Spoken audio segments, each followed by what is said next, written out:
The blood? His blood splattered on my face when my father finally managed to control him. But it was too late for my mother. Too late for all of us. Good morning, my dear ones. My name is Janet, but everyone here calls me Grandma Jan. I'm 73 years old and was born in Atlanta, Georgia. But I've been living in Chicago for over 50 years now. Today, I'm going to tell you a story I've kept inside me for almost 60 years. A story that many in my family don't even know properly, because the pain was so great that words refused to come out of my mouth. If you're watching this video, please leave a like and subscribe to Grandparents' Tales. This old lady here appreciates it from the bottom of her heart. Tell me in the comments what part of America you're watching me from. Sometimes I imagine how my words reach places I've never set foot in, and that warms my heart in a way I can't even explain. I also want to ask you to comment on how many beloved children you have. I'd be very grateful to know. Let's start from the beginning, when I was just 14 years old in 1965. We were a simple but happy family. My father, Walter, was a police officer, a man as straight as an arrow.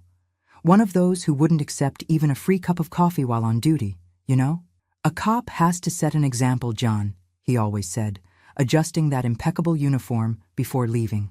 My mother, Mary, was an elementary school teacher.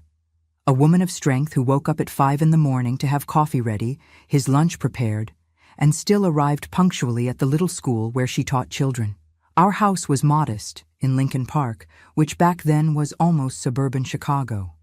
We had a large backyard with apple trees, cherry trees, and a lemon tree that my father cared for as if it were a child. And speaking of children, there was just me, an only child for a long time.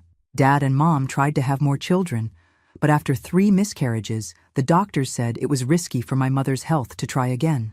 I grew up being the center of their attention, but without being spoiled. Privilege brings responsibility, Mom always said when I complained about having to help with household chores. I studied at the same school where my mother taught, which was torture for a teenager. Imagine, I couldn't do anything wrong without her finding out right away. Our weekends were simple.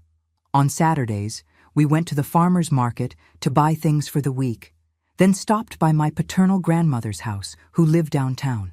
On Sundays, after church, it was spaghetti day and receiving my father's friends, almost all police officers too, with their families. It was a common life, without luxuries, but full of security and love. Everything changed that winter of 1965. I remember it like it was yesterday. The cutting wind of July in Chicago. Wait, that's not right. The cutting wind of January in Chicago.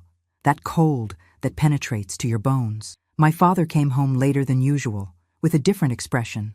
It wasn't tiredness, it was emotion. He, who had always been a man of few words, that night couldn't stop talking during dinner.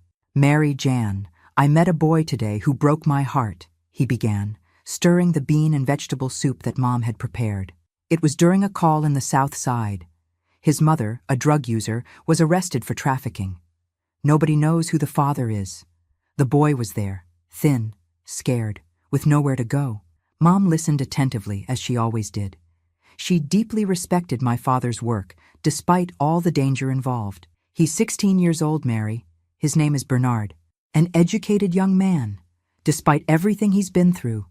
He could be in crime like so many others from that neighborhood, but he studies, has organized notebooks, good grades." That's when I saw in my father's eyes something I had never seen before. A different determination, almost a plea. "He's going to a state shelter, but you know how those places are. They barely have resources for small children, let alone a teenager." My mother placed her hand over his as if she already knew what was coming next, and it came. "I was thinking, Mary, we have space, we have the means. Jan always wanted a brother." I remember the silence that followed. A heavy silence, full of possibilities. Mom looked at my father, then at me, then back at him. "Walter, are you talking about adoption?" He nodded, those blue eyes shining in a way I rarely saw. "He can stay in the back room, the one that was your mother's. He's almost a man, won't be any trouble like a small child would. And believe me, this boy is special. I felt it." That night, the conversation extended until late. I stayed there, somewhat forgotten at the table while they discussed the pros and cons. My mother had her reservations. After all, taking in an unknown teenager isn't a decision you make overnight.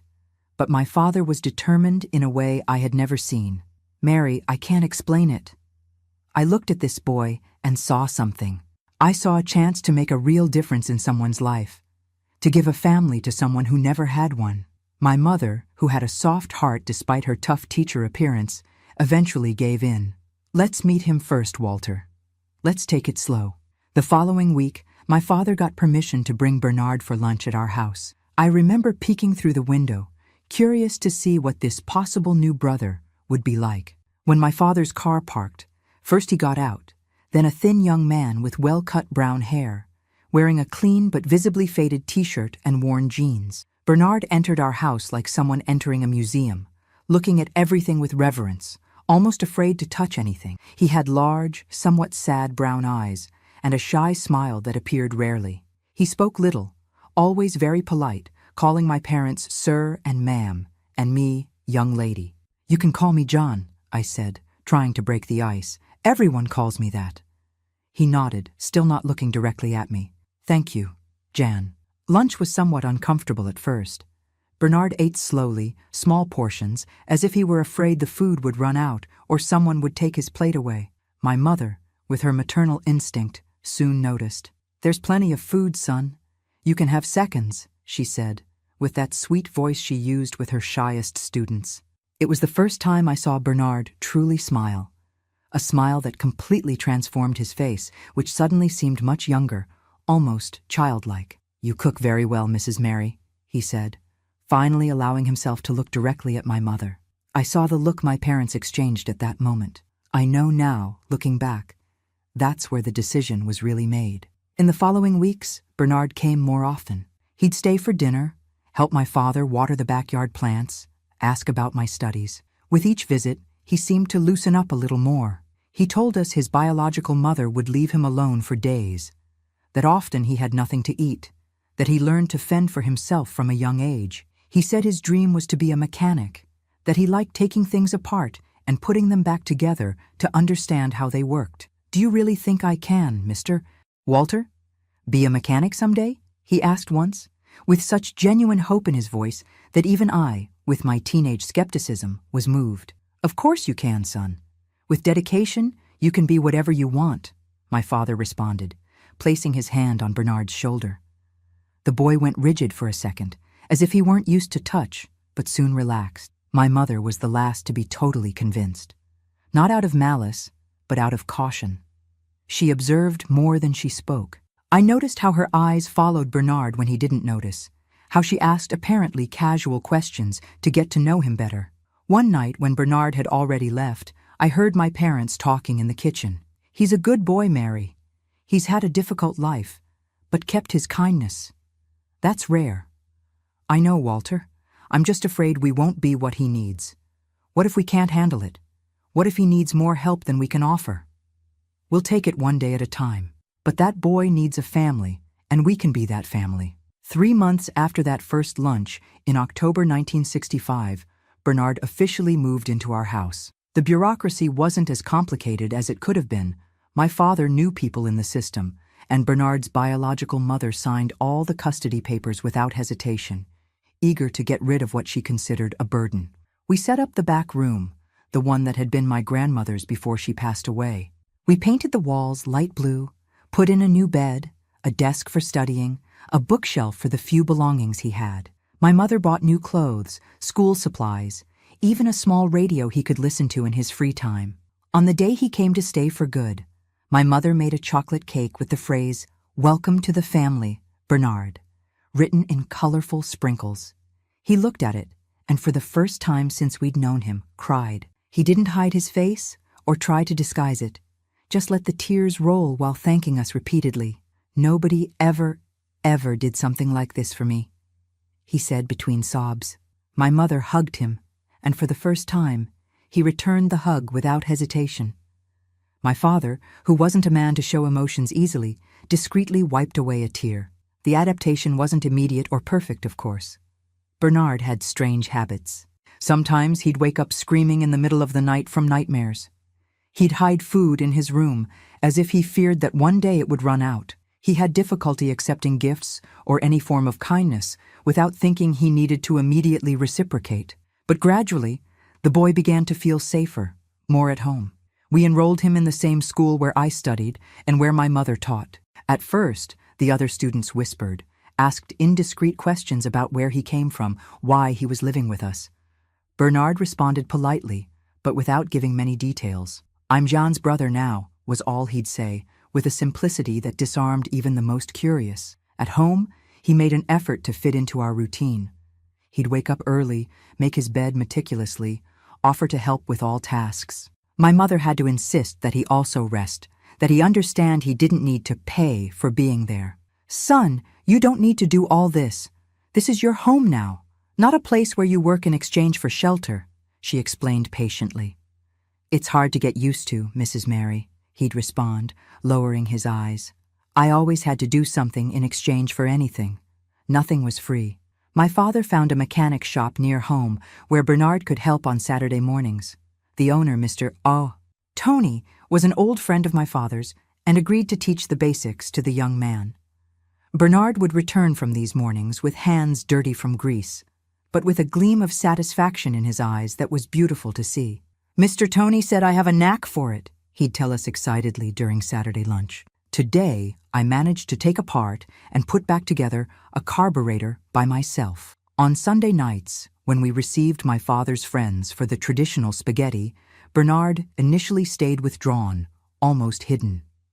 Over time, he began to participate more, even telling some stories that made everyone laugh. My father's colleagues treated him as part of the family, which clearly meant a lot to him. With me, the relationship took a little longer to develop.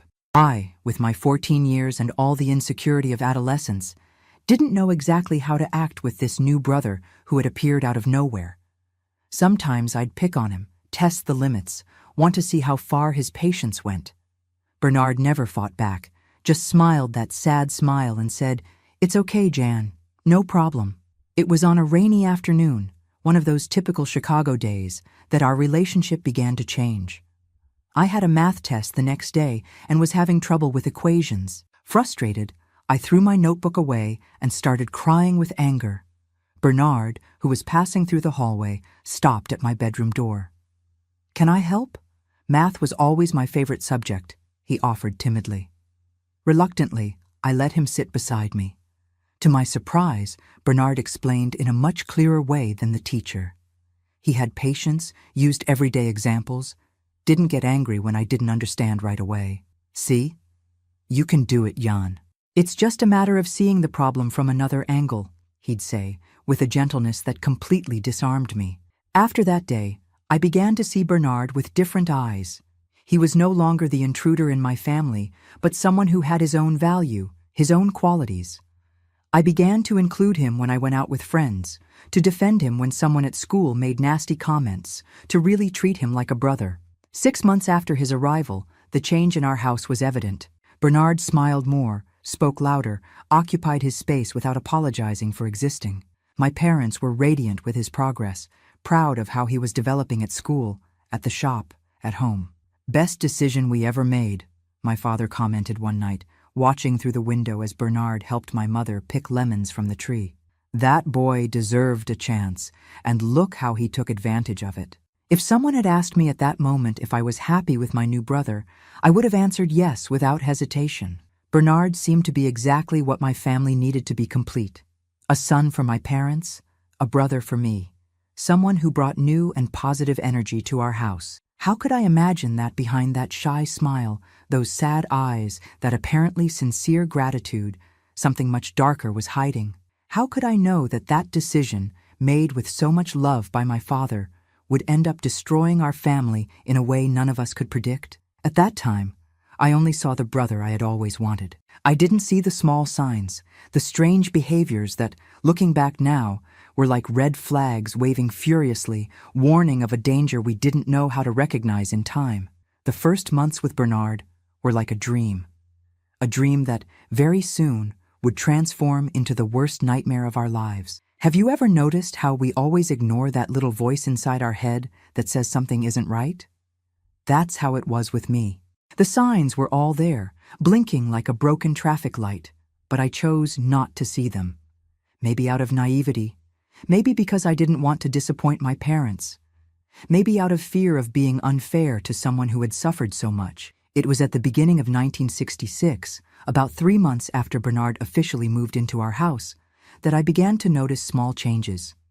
Nothing glaring at first, just oddities. Details that seemed out of place, like a picture on the wall that someone moved an inch and only those who know the house well notice. The first thing I noticed was how he looked at my mother when he thought no one was watching. It wasn't a son's look at his mother, nor one of gratitude. It was something more possessive, as if he were planning something.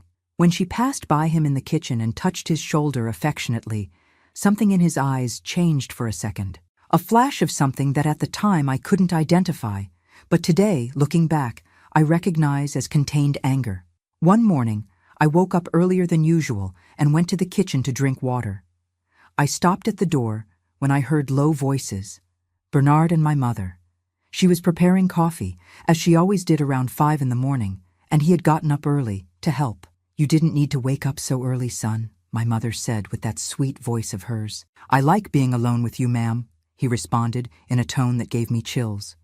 "Mr. Walter and Jan don't understand you like I understand you." My mother laughed, that polite laugh she gave when she didn't quite know how to respond to something. "That's silly, Bernard. We're a family.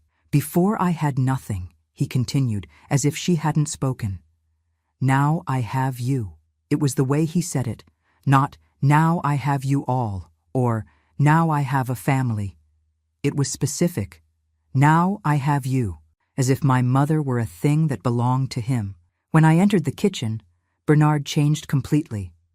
He went back to being the polite and smiling boy, offering to serve me a glass of milk, asking if I had slept well. But I caught his look before the transformation, irritated that I had interrupted the moment. I mentioned these small perceptions to my best friend, Susan. "You're jealous, Jan," she said, laughing. "It's normal when a new sibling arrives." Maybe that was it. Maybe they were just silly teenage jealousy. I decided to try to be better, to make more effort to accept Bernard completely. But the strange things continued happening. My mother began to notice that some of her personal objects were disappearing. A lipstick, a scarf, an old photo where she appeared alone. Small things that could easily be justified as lost around the house. When she mentioned these disappearances at dinner, Bernard was always the first to offer to help look, always the most worried. "How strange, Mrs. Mary," he'd say with apparent concern. "Are you sure you didn't leave it at school?" One afternoon I came home earlier from school because I had felt sick during gym class. No one expected me to arrive at that hour. Mom was at school, Dad at work, and Bernard should be at the shop since it was his learning day there. But when I entered the house, silently because of my headache, I heard noise in my parents' room. I thought it was burglars and froze with fear. Then, very slowly, I peeked through the half-open door. It was Bernard. He was lying on my parents' bed, hugging my mother's pillow, with his face buried in it, breathing deeply as if he wanted to absorb her scent. Beside him, spread on the bed, were several objects I recognized as the lost ones. The lipstick, the scarf, some photos, even a hairbrush. I stepped back before he could see me, my heart beating so hard I thought he might hear it. I left the house quietly and went to Susan's house, making up that I had felt sick on the street, not at home. That night I couldn't sleep. I wanted to tell my parents, but what would I say? I caught Bernard smelling Mom's pillow? It sounded ridiculous even to me. And if it really was just jealousy, as Susan had suggested, and if I was seeing problems where they didn't exist because I didn't want to share my parents, I decided to observe more before saying anything. I began to pay attention to every detail of Bernard's behavior, especially when he didn't know he was being observed. That's when I realized how much he changed depending on who was around. With my father, he was the perfect son, respectful, hard-working, interested in work stories from the police. With my mother, he was needy, almost childish sometimes, always seeking approval and physical affection, a touch on the arm, a hug, a caress. With me, he alternated between the protective older brother and long hours completely ignoring me, as if I were invisible. But there were moments, small instants, when the mask slipped. Like when my father corrected him in front of a neighbor about how to hold a tool. I saw his face contract in an expression of pure hatred before quickly smiling and thanking him for the correction. Or when my mother mentioned, proudly, that I had gotten the highest grade in the class in English, Bernard broke the pencil he was holding in two, hiding the gesture under the table. Things began to disappear or break around the house. My father's antique wristwatch, inherited from my grandfather. A set of dishes my mother had received as a wedding gift. My diary, which I kept hidden under my mattress. When questioned about anything, Bernard always had a perfect alibi, was always somewhere else, always had a reasonable explanation. One day I found my cat, Romeo, dead in the backyard. He was only 2 years old and healthy. I cried inconsolably while my father buried him under the apple tree. Bernard was beside me, consoling me, saying the cat had probably eaten something poisoned on the street. "Cats are like that, John," he said, putting his arm over my shoulders. "You never know where they go, what they eat. Don't get too attached to animals, they'll always leave and abandon you." Something in his tone deeply bothered me. I looked into his eyes and for an instant saw something cold, almost amused, as if he were enjoying my pain. I pushed the thought away. It would be too absurd. The situation with my mother gradually worsened. Bernard began to create small conflicts between her and my father. He'd tell slightly different stories to each about what the other had said or done. Nothing obvious or aggressive, just small distortions that over time created distrust. "Mrs. Mary, Mr. Walter commented at coffee that you've been very tired, that you should drop some classes. He thinks you can't handle it." Or, "Mr. Walter, Mrs. Mary said she gets upset when you arrive late without notice. She thinks you don't care about the family." My parents, who rarely argued before, began to have small disagreements. Nothing serious, but enough to create a tension that didn't exist before. And Bernard was always there, being the peacemaker, the understanding one, the one who understood both sides. "Mrs. Mary, you work too much. It's normal for Mr. Walter to worry." "Mr. Walter, Mrs. Mary only worries because she loves you." He created the problem and then presented himself as the solution. It was like a macabre dance that only I seemed to see. In the middle of this whirlwind, something happened that made me even more alert. Clara, my 15-year-old cousin who lived in Milwaukee, came to spend a week with us during July vacation. She was beautiful. Blonde hair, green eyes, the type of girl who makes boys turn their heads on the street.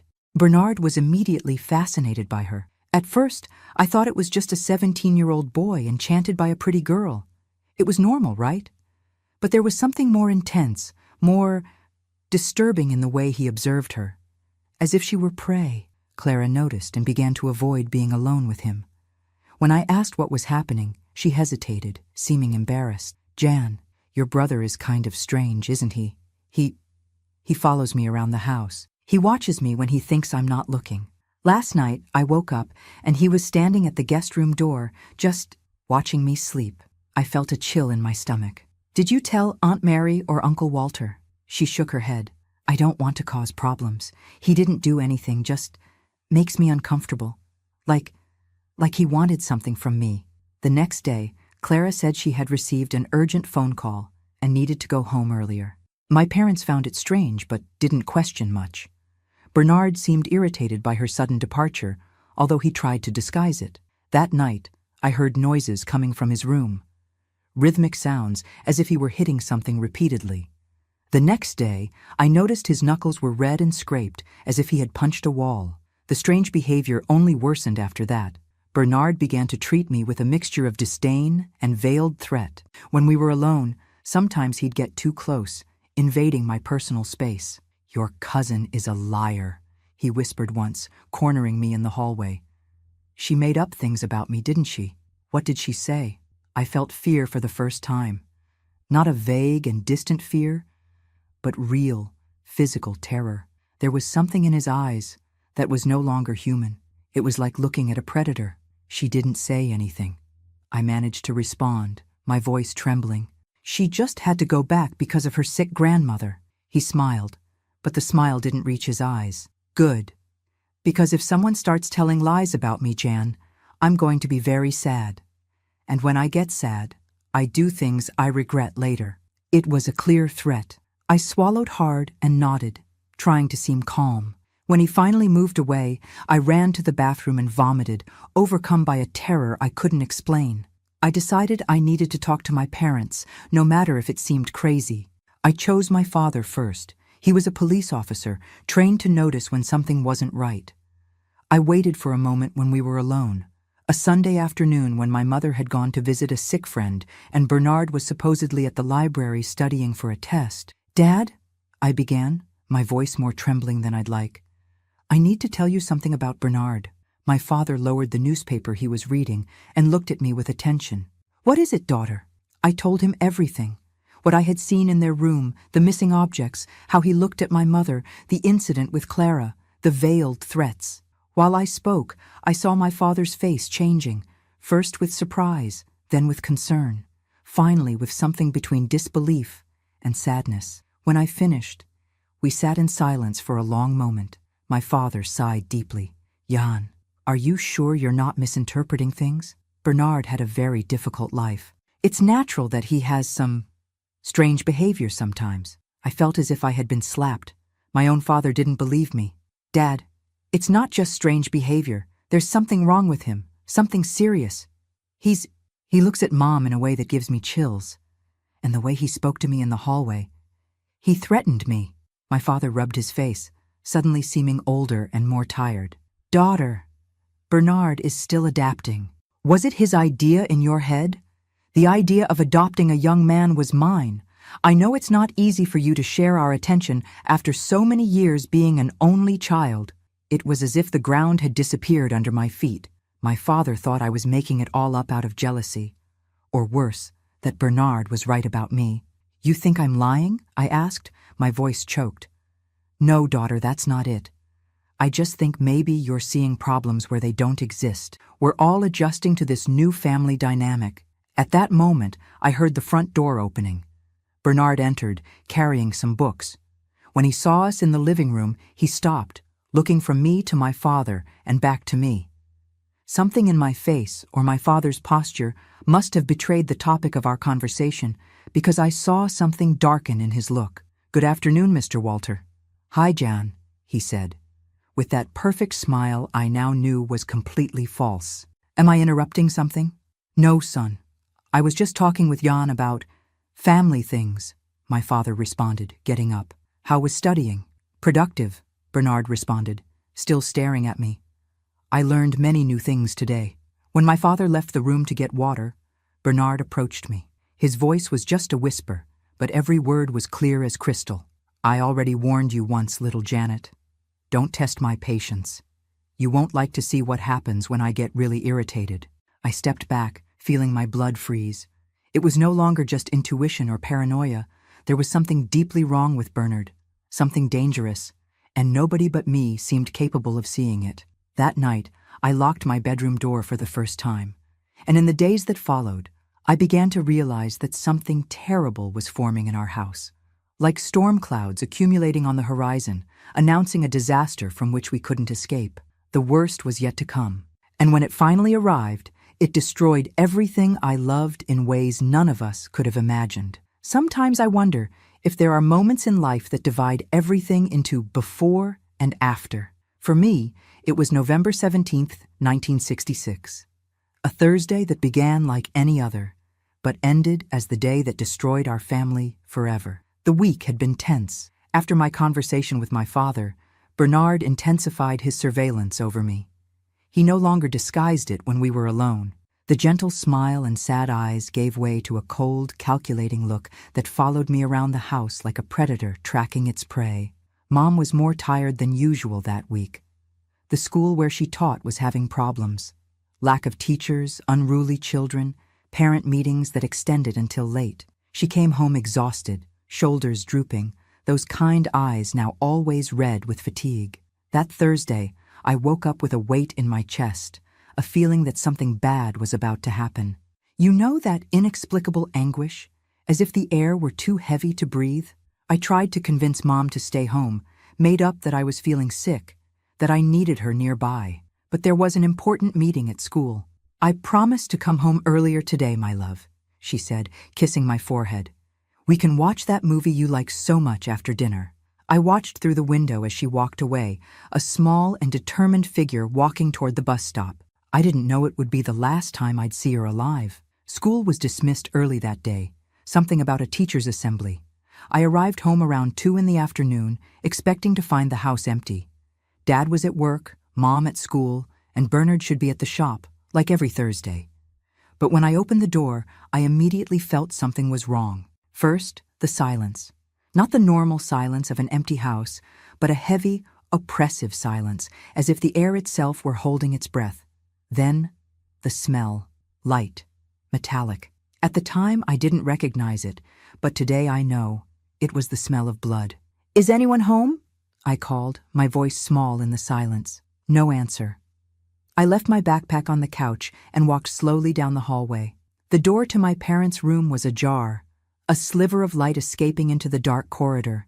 I pushed it slowly, my heart beating so hard it felt like it would burst my ribs. What I saw in that room will haunt me until the day I close my eyes for the last time. My mother was on their bed. She wore the light blue dress she loved so much, now stained with dark red. Her face, always so expressive, so full of life, was frozen in an expression of horror and surprise. Her eyes open, glassy, looking at the ceiling without seeing. Her throat. Oh my God, her throat had a deep cut from ear to ear, as if someone had tried to decapitate her.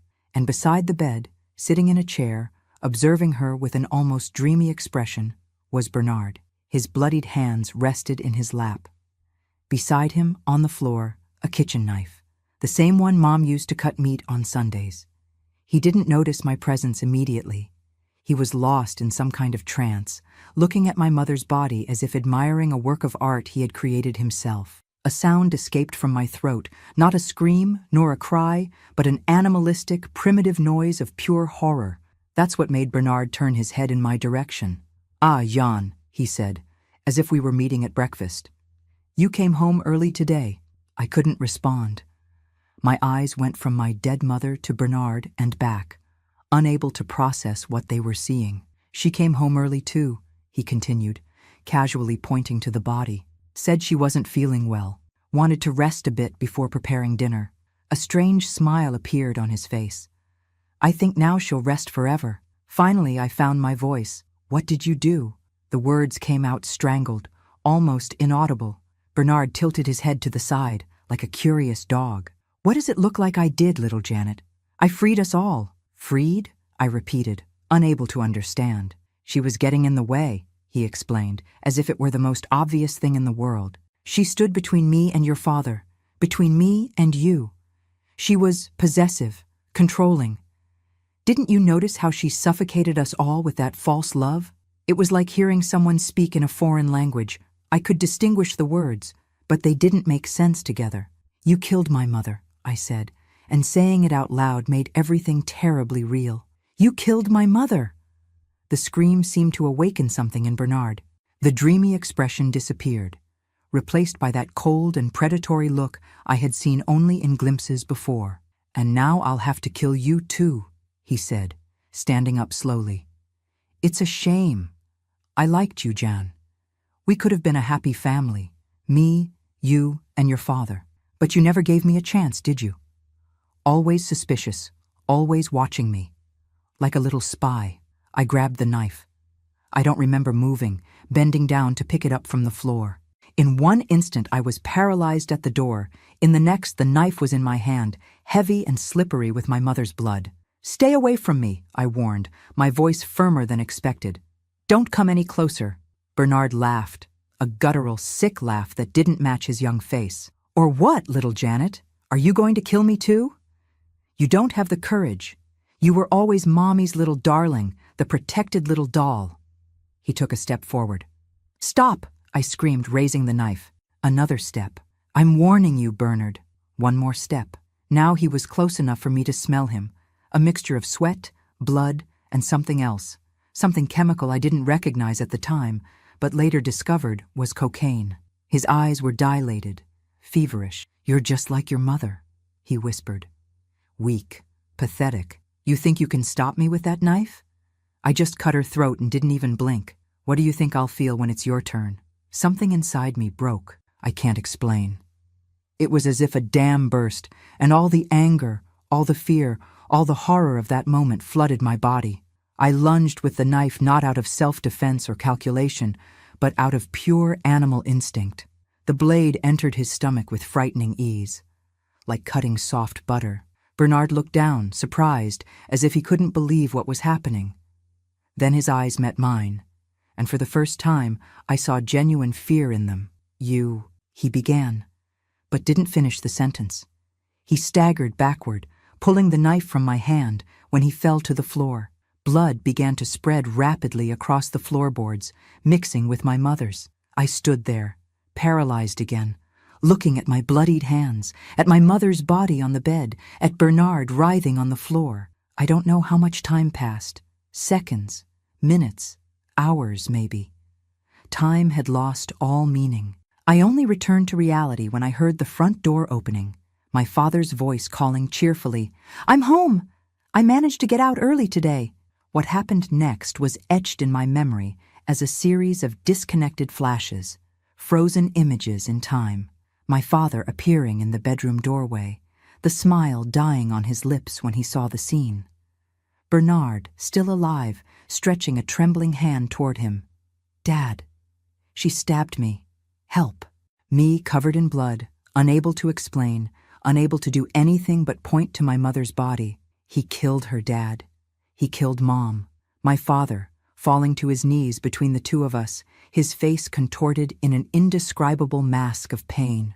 Bernard, suddenly gaining strength, pulling a small pistol from under the mattress, my father's backup weapon, which he kept for emergencies. The deafening sound of the shot when my father, realizing Bernard's intention, threw himself on him. The bullet that missed my father by inches and lodged in the wall. The desperate fight between the two, my father trying to wrestle the gun from Bernard's hands, Bernard using his last strength to try to shoot again. And finally, the moment when my father, trained police officer, managed to turn the gun toward Bernard. Another shot. Silence.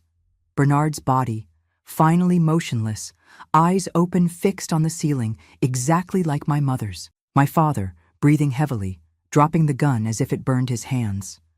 The two of us, sitting on the floor of that room, transformed into a slaughterhouse, unable to speak, to cry, to do anything but look at the two bodies and the blood that seemed to be everywhere. That's how the police found us an hour later, when a neighbor, having heard the shots, finally worked up the courage to call the station. What followed was a blur of uniforms, questions, camera flashes, yellow tape isolating our house. I remember being wrapped in a blanket, despite the heat, because I couldn't stop shaking. I remember the pitying looks of the police officers, my father's colleagues, when they took us to the station. The following weeks were a nightmare of statements, funerals, sensationalist newspaper headlines, family tragedy. Adopted teenager kills mother and is killed by police father. The investigation revealed things about Bernard that none of us knew. He wasn't the innocent orphan my father believed he had rescued. His mother wasn't in prison for trafficking. She had been murdered 3 years earlier, with strong suspicions that her own son was the culprit, although they were never able to prove it. Bernard had been through 5 adoptive families before us. All returned him to the system alleging disturbing behavior, from animal torture to attempted sexual assault on younger children.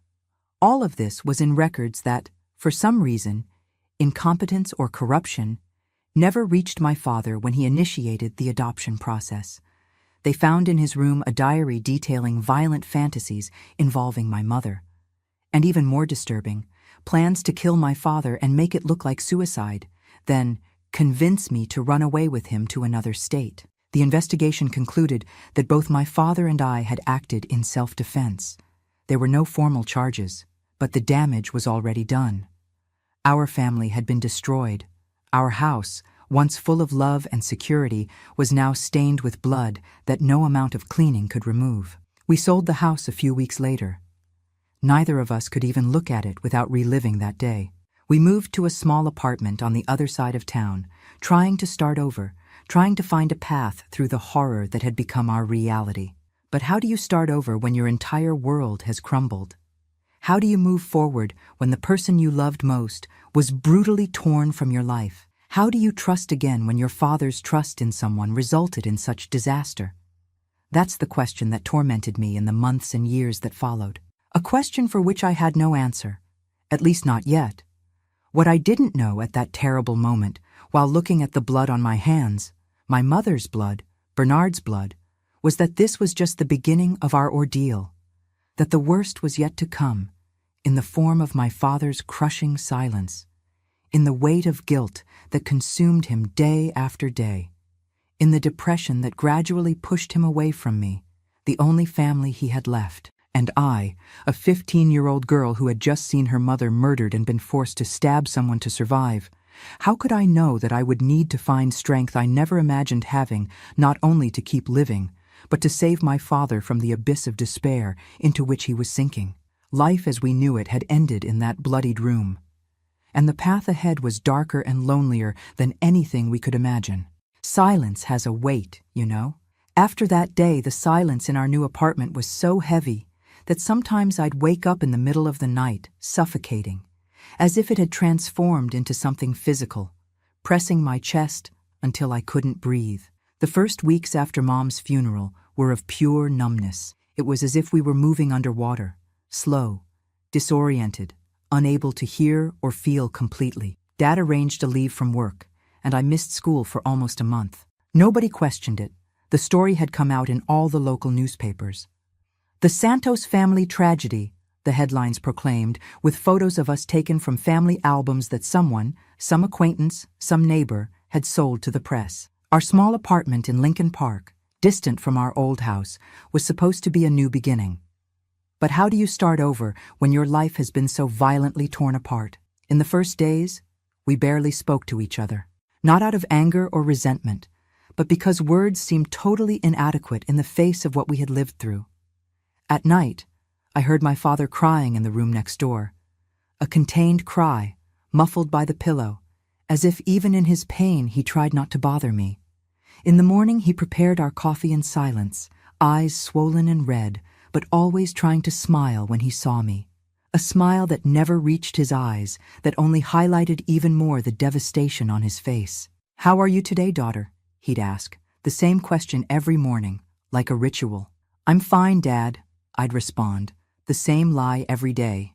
We weren't fine. We were shattered, bleeding inside, unable to deal with the monstrosity of what had happened. It was in the third week in our new home that I realized something beyond pain and grief was consuming my father.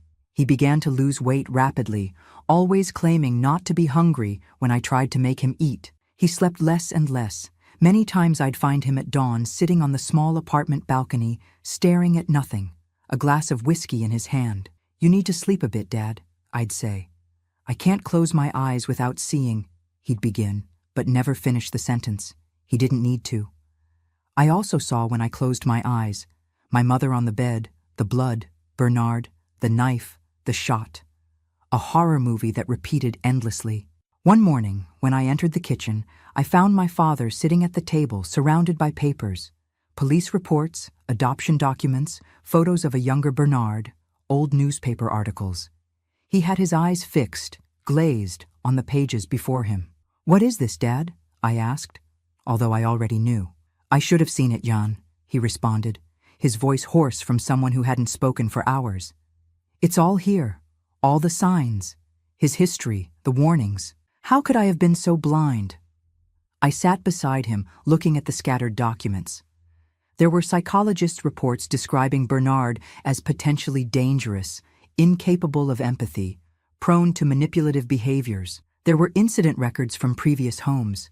A younger child pushed downstairs, a dog found dead, stolen objects, small fires. "It wasn't your fault," I said, holding my father's cold hand.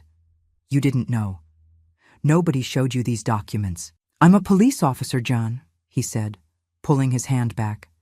"My job is to investigate, discover the truth. And I didn't even investigate the boy I brought into my house, near my family." Guilt began to consume him like a disease. Day after day, I watched my father disappear inside himself. When he finally returned to work, after 6 weeks of leave, he was just a shadow of the man he had been. The other officers treated him with a mixture of pity and discomfort. He, who had always been respected for his integrity and competence, was now seen as a walking tragedy. I returned to school too, although I had begged to change to another one. I couldn't stand the looks, the whispers when I passed by. Some friends tried to approach, but I no longer knew how to be normal, how to talk about common teenage things when I had seen and done things no one my age should experience. Susan, my best friend, was the only one who persisted. She came to the apartment almost every day after class, even when I barely spoke. She'd sit with me in silence, sometimes just holding my hand, other times telling school gossip as if nothing had happened. Her presence was like a thin thread connecting me to the world that existed before the tragedy. As the months passed, a somber routine was established. Dad worked long hours, arriving home late, often smelling of alcohol. I took care of the house the best I could, cooked the basics I had learned from Mom, tried to keep my grades up at school. We spoke less and less. It was a year after Mom's death that the situation hit rock bottom. I had just turned 16, a date that passed almost unnoticed, with only a small cake bought by Susan and an awkward hug from my father. He seemed worse every day, thinner, more distant, with deep dark circles and an empty expression that scared me. That night, I came home from school and found the apartment dark and silent. I called for him, but got no response. A feeling of panic began to grow in my chest as I checked the empty rooms. When I got to the bathroom and the door was locked, panic turned to terror. "Dad!" I screamed, banging on the door. "Dad, answer me, please!" Silence.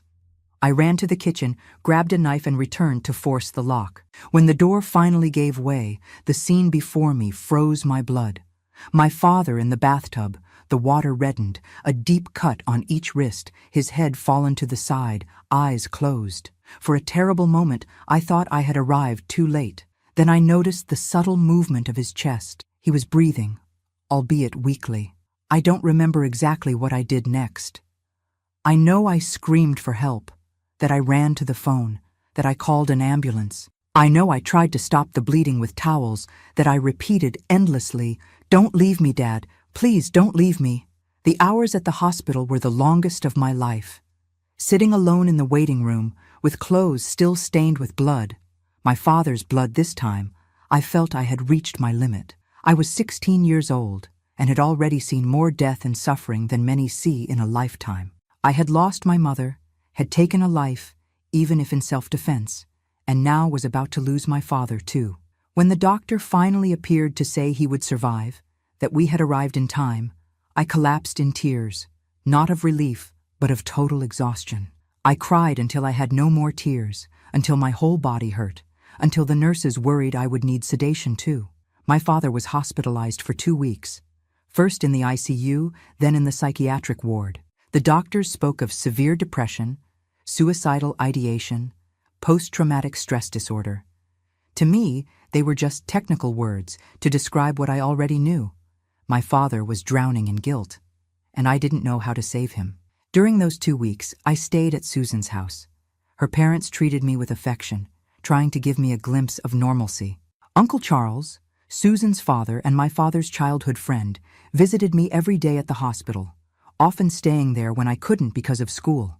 When my father finally was discharged, he came with a bag of medications and a recommendation for therapy twice a week. He was calmer, but still distant, as if a part of him had remained in that bathtub. "I'm sorry, Jan," were his first words when we were alone at home. I wasn't thinking about you. I just wanted the pain to stop." I hugged him, feeling his bones under his skin, so fragile, so different from the strong man I knew. "We'll get through this, Dad," I said, without really believing. "Together. Promise you won't leave me?" He nodded, but couldn't look me in the eyes. I promised to try. The following months were of slow, painful recovery, with frightening ups and downs. Therapy helped, not miraculously, but gradually. The psychiatrist adjusted the medications several times until finding the combination that kept the darkest thoughts under control. My father returned to work, but in administrative service, away from the streets and pressure. We counted on unexpected help from people who until then were just distant acquaintances. The lady from the apartment next door, Mrs. Irene, a 70-year-old widow, began bringing homemade dishes almost daily, insisting we were too thin. The building doorman, Mr. Joe, always found a way to fix small things in the apartment without charging. The English teacher offered to give me extra classes to make up for lost time. Small gestures of kindness that together formed a safety net around us, preventing us from falling again into the abyss. Still, we never went back to being who we were before. How could we? We carried visible and invisible scars that completely reformulated who we were, how we saw the world, how we related to each other and to others. On my 17th birthday, my father made a visible effort to create some normalcy. He bought a cake, invited Susan and 2 more classmates who had gotten close to me, even played a song Mom used to love. In the middle of the small celebration, our eyes met, and I saw in him a mixture of sadness and determination that broke my heart. Later that night, when everyone had already left, he handed me a small package. "It was your mother's," he said. "She wanted you to have it on your 18th birthday, but I think she would want you to have it now." Inside the little box was a gold necklace with a small pendant shaped like an open book, a reference to the love Mom had for reading and tried to instill in me from childhood. She bought it months before everything happened, he continued, his voice choked. I kept it exactly where she had hidden it. Looking at that necklace, something broke inside me, not destructively, but as if a dam finally gave way, releasing emotions I had kept contained for so long. "I miss her so much," I confessed, tears flowing freely. "Every day, Dad. Every day I wake up thinking I'm going to hear her voice around the house." "Me too, daughter," he responded. And for the first time since the tragedy, he cried openly in front of me. Not hidden in the room, not silently, but great sobs that shook his entire body. Not a second passes without me thinking of her, without me regretting. "It wasn't your fault," I said, with all the conviction I could muster. "Dad, look at me. It wasn't your fault. You just wanted to help someone. You just wanted to do good. But I brought the monster into our house, Jan. I insisted, even when your mother had doubts, and he deceived us. Deceived everyone. Even the specialists didn't see what he really was. We stayed there, embraced, crying together for the first time. It was painful, but somehow also purifying, as if together we could finally begin to drain the poison of guilt and resentment that was consuming us from within. That night didn't magically heal everything. My father still had bad days, still fought against depression, still woke up screaming from nightmares. I still had terrible flashbacks, still avoided certain places and situations, still jumped at any sudden noise. But something fundamental had changed. We were no longer suffering separately, each isolated in their pain. We were suffering together, and somehow that made the burden more bearable. In the following months, we established new family rituals, small moments of connection that helped us continue. On Sundays, we made pancakes together, as Mom used to do. On Friday nights, we watched a movie, always something light, nothing with violence or suspense. On Saturdays, we visited the cemetery, bringing fresh flowers to Mom. And gradually, so slowly I barely noticed when it began, we were relearning to live. Not like before, it would never be like before, but in a new way, carrying our scars with more dignity, enjoying the good moments when they came, facing the bad moments together. In my last year of high school, when it came time to decide what I would do with my life, the answer came naturally: psychology. I wanted to understand what had happened to our family. I wanted to help other people going through trauma. I wanted to transform all that pain into something positive. When I told my father, I saw a gleam in his eyes I hadn't seen in a long time. A glimpse of the man he had been before, of the idealistic police officer who believed in making a difference. "Your mother would be so proud of you," he said, holding my hands. "And I am, Jan. So proud it barely fits in my chest." They were simple words, but they meant the world to me. a sign that despite everything, there was still hope for us, that we could not only survive the tragedy, but eventually find a path beyond it. The path would be long, winding, with many obstacles still to come. But at that moment, for the first time since the day that changed everything, I felt that maybe, just maybe, we could find some kind of peace. What I didn't know is that this peace would come in unexpected ways, and that the healing journey would be as transformative as it was painful, that we would need to go even deeper into the well of pain before finally finding the light. Time is strange when you go through a tragedy. Sometimes it seems like everything happened yesterday. I can smell the blood, hear the screams, see my mother's empty eyes. Other times, it seems like it happened in another life, to another person. Today, at 73 years old, looking back, I see that 14-year-old girl who lost everything in one day never would have imagined the life she would end up building from the ashes. I entered the psychology program at University of Illinois at Chicago in 1970 at 19 years old. It was an achievement not just mine, but both of ours, me and my father. He had returned to work full-time, still in the administrative part of the police, and I gave some private tutoring lessons to help with expenses. It wasn't easy, but we were moving forward, one day at a time. The university campus was a world apart from what I knew. For the first time since the tragedy, I was in a place where I wasn't the girl from that family, where people didn't know my story before even meeting me. It was liberating and scary at the same time. I could be whoever I wanted, but I also felt like an imposter, as if I carried a terrible secret that, if discovered, would make everyone turn away. In my second year of college, something happened that would change my life again, but this time for the better.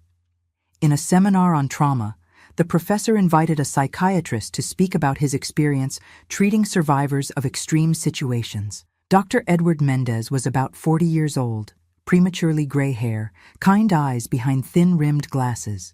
He spoke with such knowledge and empathy that I stayed after class to ask questions. "You have a particular interest in the subject," he observed after my third question.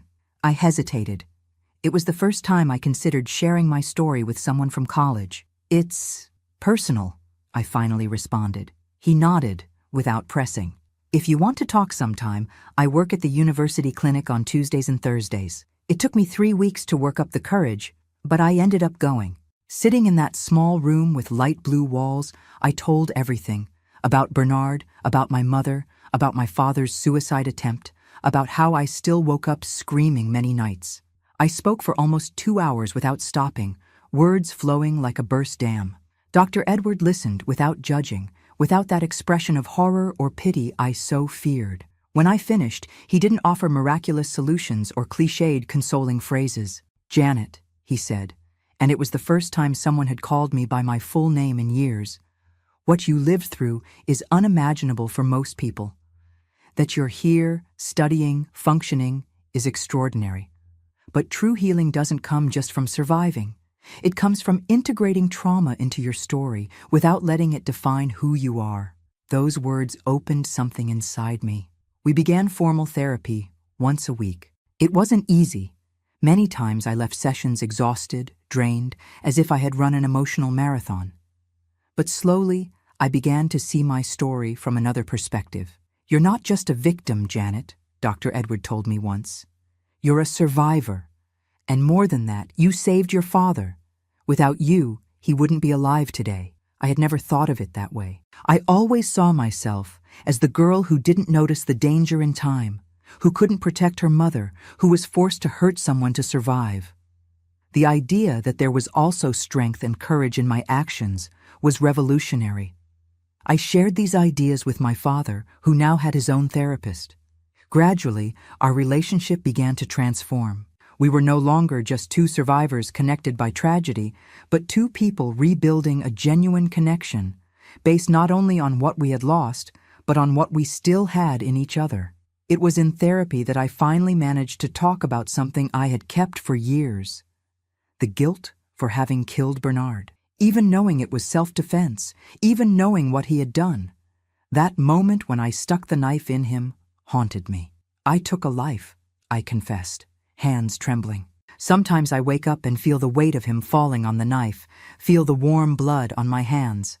In extreme situations, our brain has only a few options: flee, freeze, or fight, Dr. Edward explained. You weren't thinking rationally at that moment, you were surviving. It wasn't a conscious choice, it was pure instinct. It took me a long time to accept this, to understand that my reaction didn't make me equal to Bernard, that there was an abyss between killing for pleasure, for power, as he did with my mother, and killing to defend yourself when there's no other option. In my 3rd year of college, I began to open up more. I made friends, participated in study groups, even went to some parties. Nothing extravagant, but small moments of normalcy that before seemed impossible. One of these friends was Carlos, a law student whom I met at the library. We started talking about books and ended up talking about everything.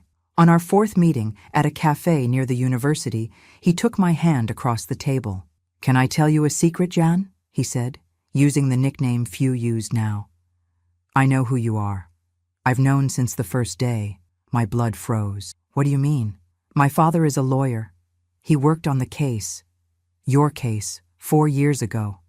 I recognized your name." I pulled my hand back, ready to get up and run. He continued quickly. "Wait, please. I haven't told anyone. Would never tell. I just wanted you to know that I admire you. The courage it must have taken to move forward after everything." I was paralyzed, not knowing how to react. Part of me wanted to flee, hide from the exposure. Another part felt a strange relief, as if a weight had been lifted by not having to pretend anymore, at least with one person. "Why are you telling me this now?" I asked, my voice barely coming out. "Because I think I'm falling in love with you," he responded simply. And I wanted to start with total honesty. It was the beginning of my first relationship. Slow, hesitant, full of retreats on my part. Carlos had infinite patience, never pressuring me, always respecting my limits, even when he didn't completely understand them. It took me 6 months to let him kiss me, almost a year to be able to be alone in a closed room with him without panicking. When I finally told my father about Carlos, he was visibly nervous. The idea of seeing me involved with someone brought back fears of what had happened with Bernard. I invited Carlos for dinner, and my father interrogated him like only a police officer knows how. Carlos endured it all with respect and even humor, understanding where the concern came from.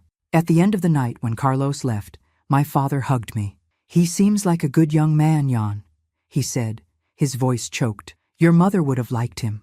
It was the first time he mentioned my mother without that shadow of guilt and absolute pain. A small miracle. I graduated in 1974 at 23 years old. Carlos graduated in law the same year. Our relationship had strengthened, surviving the pressures of college, my internal struggles, my father's fears. At graduation, with the diploma in hand, I looked at the audience and saw my father applauding, standing up, tears in his eyes. Beside him was Susan, who had become a teacher, and a few more dear friends we had made over the years. It was at that moment I realized something important. We had built a new life. Not perfect, not without pain or scars, but a life with genuine connections, real achievements, moments of true joy. Carlos proposed to me that night, during the graduation party. I said yes, but with one condition, that we live near my father. He understood without me needing to explain. My father had improved a lot, but still needed us nearby, and I couldn't be happy knowing he was alone. We married in 1975, a small ceremony with only close friends and family. My father walked me down the aisle, thinner and with much more gray hair than he should have had at 50, but with a genuine smile on his face. When he handed me to Carlos, he whispered, "Your mother would be so proud of the woman you've become." We bought a house 10 minutes from his. Carlos opened a small law office specializing in human rights. I began working at a community clinic, serving people who couldn't afford private therapy. The work was challenging, often painful, but deeply rewarding. Using my own trauma experience to help others navigate theirs gave meaning to everything that had happened. In 1977, at 26, I discovered I was pregnant. The news brought a complex mixture of emotions. Joy, yes, but also terror. How could I be a mother when I had lost mine so young? How would I protect this child in a world that had shown itself to be so brutal? Dr. Edward, now more a friend than therapist, helped me navigate these fears. You're not condemned to repeat the past, Janet, he reminded me. Your experience has given you wisdom that many parents will never have. My father was ecstatic with the news. Something in him rejuvenated with the prospect of being a grandfather. He painted the baby's room, assembled the crib, started buying toys months before birth. Do you think I'll know how to be a grandfather? He asked me one night, insecurity showing through. After everything? You'll be the best grandfather in the world, I replied, holding his hand. This child will be so lucky to have you. In September 1977, my daughter Mary was born, a name chosen in honor of my mother. Holding that small bundle in my arms was like feeling my heart outside my body, exposed and vulnerable, but also incredibly strong. The love I felt was so overwhelming, it left me breathless. The first year with Mary was exhausting, scary, and wonderful. Carlos proved to be a dedicated father, sharing all responsibilities. My father appeared almost daily, bringing gifts, offering help, just wanting to hold his little granddaughter for a few minutes. Mary grew up surrounded by love, protected but not suffocated. We decided early on that, when she was old enough, we would tell her about what happened to our family. Not all the dark details, but the essential, that her grandmother had been a victim of violence, that her grandfather and I had survived a great tragedy. We wanted her to understand her roots, but without carrying our traumas. In 1980, we had our second child, Walter, honoring my father. Seeing the two grandchildren together, my father with a grandchild in each arm, was an image I never imagined possible in the darkest days after the tragedy. Life followed its course. We had joys, the children's first words, birthdays, graduations. We had sorrows too. My father's death in 1995 from a heart attack, at 70 years old. But even in losses, there was a fundamental difference. We were no longer alone, shattered by tragedy. We had built a family, a support network, a full life, despite everything. Mary graduated in medicine, Walter in engineering. Both married, gave me wonderful grandchildren. Carlos and I celebrated our 50th wedding anniversary last year. Half a century of partnership, respect, and a love that grew from the ashes of the greatest tragedy anyone can imagine. Today, at 73 years old, sitting in this room talking to you all, I look back and see that my life wasn't defined by what I lost, but by what I built afterward. I'm not just the girl who survived horror. I'm a woman who found strength where she thought there was none, who learned to love when she thought her heart was permanently broken. If there's a lesson I can share from my journey, it's this. Trauma doesn't have the power to determine who you'll be forever. Yes, it leaves scars. Yes, it changes you fundamentally. But it doesn't determine the value of your life, nor limit your capacity to find joy, purpose, and love again. My story isn't about tragedy. It's about what came after. The reconstruction, the healing, the discovery that we are much more resilient than we imagine. It's about how, even in the darkest nights, there exists the possibility of dawn. If you're going through your own valley of shadows now, I want you to know, you're not alone. There's a path through pain, even when it seems impossible to see it. One step at a time, one day at a time. And maybe, years later, you'll look back like I'm doing now and see that you built something beautiful from the ruins. My dear ones, if this story touched your heart, it would make me very happy if you left a like on this video and subscribe to Grandparents' Tales. This place here has become my little corner to share not only my experiences, but also to connect with people like you. And remember, tell me in the comments where you're watching from. It warms my heart to know my words reach so many different places across America. Remember, our scars tell stories of survival, not just pain, and sharing them can be the first step in someone's healing who is suffering in silence. Until the next video, my dear ones, may God bless each one of you.